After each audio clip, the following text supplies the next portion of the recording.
Hello, good morning.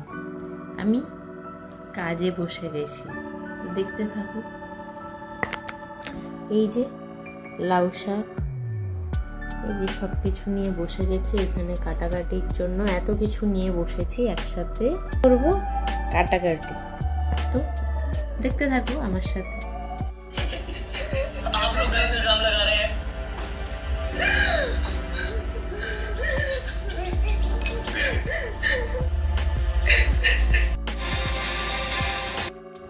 লাউ শাকটা রান্না করবো পোস্ত দিয়ে। আর এই যে ফ্রিজে রেখে ডিমের অবস্থা এই।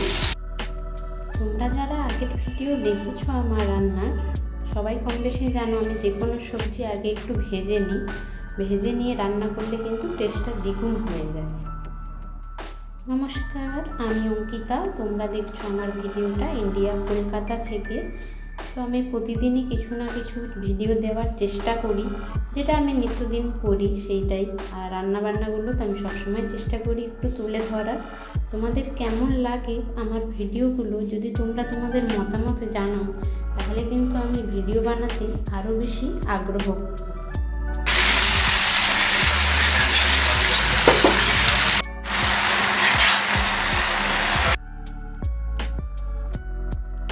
এই যে দেখতে পাচ্ছ, এই ডিমগুলো কিন্তু কাঁচা ডিম, ফ্রিজে থাকার কারণে ফেটে এরকম বরফ জমে গেছে ভেতরে।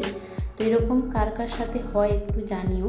আমার এক্সপিরিয়েন্স এই প্রথম, আমি এত বছর ফ্রিজ ব্যবহার করছি, কখনো হয়নি। সুমন হচ্ছে পরশুদিন এক পাতা ডিম নিয়ে এসছে এক ট্রে, তো তার মধ্যে এই দেখলাম 6টা ডিম এরকম অবস্থা। পরে যদিও আরও দেখতে পেয়েছিলাম 2-3টে ডিম এরকম হয়েছে, তারপর কিন্তু হয়নি। তো এটা কি টেম্পারেচার চেঞ্জের জন্য হচ্ছে কি অন্য কোনো কারণে, তোমরা একটুখানি জানিও। আর এক পাতা ডিম একসাথে আমি কখনো স্টক করি না এর আগে, এটা প্রথম নিয়ে আসার এরকম অভিজ্ঞতা প্রথম।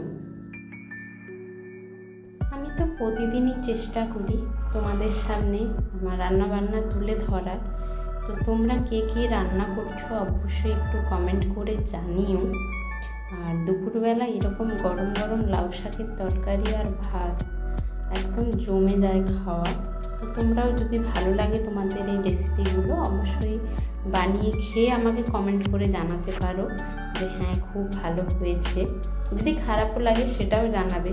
যদি কোনো রকম নতুন কোনোভাবে তোমরা বাড়িতে বানাও, সেটাও আমাকে বলতে পারো যে দিদি ভাই আমি এভাবে করি। তো আমিও সেভাবে চেষ্টা করব বানানোর জন্য, এবং আমি সেটার ভিডিও করব। যে জানাবে আমি তার নামটাও বলবো যে এই দিদি ভাইয়ের থেকে শিখেছি বা কোনো কিছু। তো তোমরা সবাই ভালো থেকো, সুস্থ থেকো, সব সময় শরীরের যত্ন নিও। গরমটা কিন্তু খুব বেশি পড়ে গেছে হঠাৎ করেই, ঠান্ডা থেকে হঠাৎ করে গরমের জন্য সবারই শরীর কিন্তু খুবই অসুস্থ হচ্ছে। তো তোমরা সবাই একটুখানি শরীরের যত্ন নিও।